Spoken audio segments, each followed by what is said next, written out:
নমস্কার বন্ধুরা, কেমন আছেন সবাই?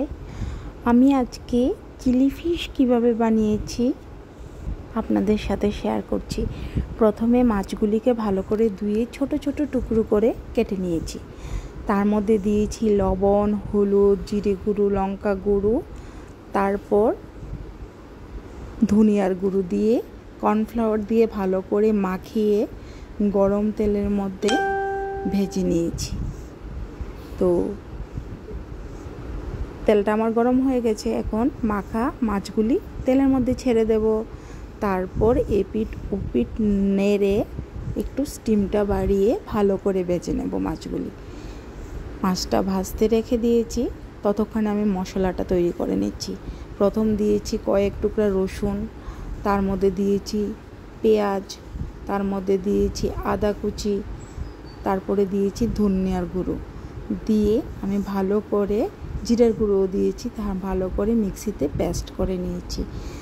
এই দেখুন পেস্ট হয়ে গেছে। তারপর ওই ভাজা তেলের মধ্যে আমি দিয়ে দিয়েছি, এখানে আমি এক্সট্রা করে আর তেল দিই না, পেঁয়াজগুলি একটু মোটা মোটা ডুমো ডুমো করে কাটা আছে, এই কাটা পেঁয়াজগুলি দিয়েছি। তারপর পেঁয়াজটা ভাজা ভাজা হয়ে গেলে মধ্যে দিয়েছি রসুন কুচি, দিয়েছি লঙ্কা, দিয়েছি নুন, হলুদ, এগুলি ভালো করে দিয়ে একটু মশলাটাকে কষিয়ে তার মধ্যে পেস্ট করে রাখা মশলাটাকেও আমি দিয়ে দিয়েছি।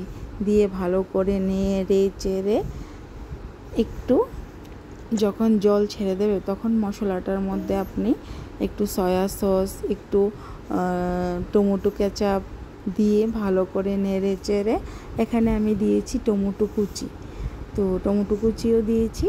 তো এটা ভালো করে কষিয়ে নিচ্ছি। দেখুন আমার কষানোটা খুব সুন্দর হচ্ছে, আপনারাও এরকম কষিয়ে নেবেন।